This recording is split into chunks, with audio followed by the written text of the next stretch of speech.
প্রশ্ন করেছেন সুন্নত মোতাবেক বিয়ে কিভাবে হবে। জবাব, এটি অত্যন্ত আমি বলবো সুন্দর প্রশ্ন, গুরুত্বপূর্ণ প্রশ্ন। কারণ আজকে আমরা বিয়ে শাদী করি, সুন্নত তো পরের কথা, বিয়ে শাদী করি আজকে আমরা অমুসলিমদের কালচার অনুসরণ করে, সেই ইহুদি খ্রিস্টান বা হিন্দু মুশরিক বৌদ্ধ তাদের কালচারগুলি অনুসরণ করে আমরা বিয়ে করি। এই যত রকমের বিয়ের পূর্ব কালচারগুলি, মেয়ে দেখা থেকে শুরু করে আকদের অনুষ্ঠান পর্যন্ত অধিকাংশ জিনিসগুলি অমুসলিমদের কালচার অনুসরণ করি। প্রথম হলো মেয়ে দেখা। মেয়ে দেখা এটি যেই পুরুষ বিয়ে করবে সেই পুরুষ ছাড়া ভিন্ন কোনো পুরুষের মেয়ে দেখার অনুমতি নেই। তিনি তার মা বোন মেয়েদেরকে নিয়ে দেখতে পারেন, কিন্তু অন্য কোনো পুরুষের দেখার অনুমতি নেই। কিন্তু আমরা কাকে নিয়ে দেখি? এটি সম্পূর্ণ অমুসলিমের কালচার, ইসলামের নয়। দ্বিতীয়, দেখা সাক্ষাতের পরে যদি পছন্দ হয় আমরা এঙ্গেজমেন্ট করি, এটি খ্রিস্টানদের কালচার। ইসলামে কোনো এঙ্গেজমেন্টের বিষয় নেই। দেখা কমপ্লিট, আপনি দিন তারিখ সব কিছু ঠিক করে বা মোহর নির্ধারণ করে আকদ করে ফেলবেন শরীয়ত সম্মত, এটা হলো সিস্টেম। তৃতীয়, এই এঙ্গেজমেন্ট শুধু নয়, এটা করা হলো, এরপরে দেখা যায় যে সেই ছেলে মেয়ে উভয়ের সাথে যোগাযোগ, কথাবার্তা, ঘোরাফেরা, চলাফেরা, আরও অনেক কিছু ঘটে যায়। লম্বা একটা সময় নেওয়া হয়। এই লম্বা সময় নিয়ে ঠিক রাখা কখনোই উচিত নয়। দুজনকে আরও অন্যায় অপকর্মে জড়িয়ে যাওয়ার সুযোগ করে দেওয়া হয়।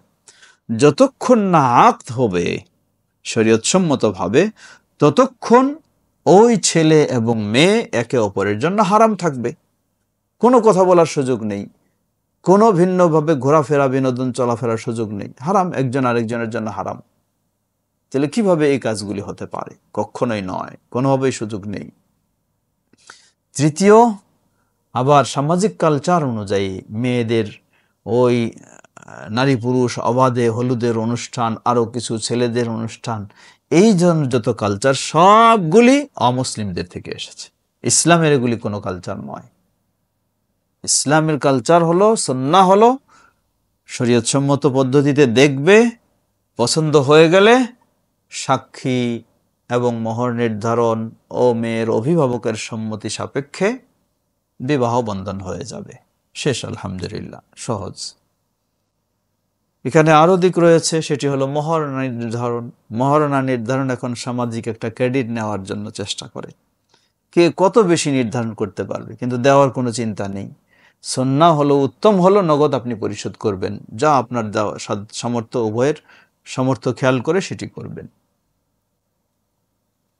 ষষ্ঠ বিষয়, বিয়ের অনুষ্ঠানকে কেন্দ্র করে নারী পুরুষের অবাধ বিচরণ, গান বাজনা, রং ছিটানি ইত্যাদি সবকিছু, সবটাই হারাম, সবটাই হারাম, কোনোটা বৈধ নয়।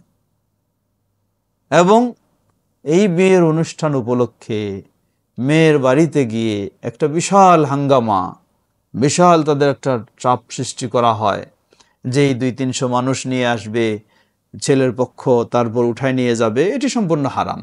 কেন আপনি এই কাজ করবেন?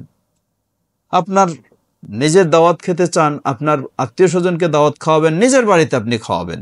আপনি কাপুরুষের মতো মেয়ের অভিভাবকের বাসায় গিয়ে আপনি সব চাপ সৃষ্টি করবেন, 200-300 মানুষকে নিয়ে আসতে যাবেন, এটি হারাম, কখনো বৈধ নয়। এটি ইসলাম কোনোভাবে স্বীকৃতি দেবে না। এটি জুলুমের পর জুলুম। নিরুপায় হয়ে মেয়ের বাবা, মেয়ের অভিভাবক বাধ্য হয় মেনে নেয়, করার কিছু নেই, এটি কখনো বৈধ নয়। খুব হালকা পরিসরে কিছু মানুষ গিয়ে আপনি নিয়ে আসবেন, আকদ কমপ্লিট করে, যা আপনি খাওয়াবেন আপনার বাড়িতে খাওয়ান মানুষকে, আপনার আত্মীয় স্বজনকে মেয়ের বাড়িতে গিয়ে খাওয়ায় নিয়ে আসবেন। আর কিছু নির্লজ্জ মানুষ রয়েছে, তারাও আবার উল্টা অনেক সময় বলে থাকে যদি না নেওয়া হয়, যা বিয়ে করলে একা একা, আমাদের নিয়েও গেল না। আরে বেউকুফ কথাকার নির্লজ্জ, তোমার যাওয়ার কি এখানে? এই ধরনের নির্লজ্জ মানুষের কারণে অনেক সময় দেখা যায় যে সুন্নাহ অনুযায়ী সঠিক ব্যবস্থা নিতে চাইলেও সম্ভব হয় না। আল্লাহ হেদায়েত করুক।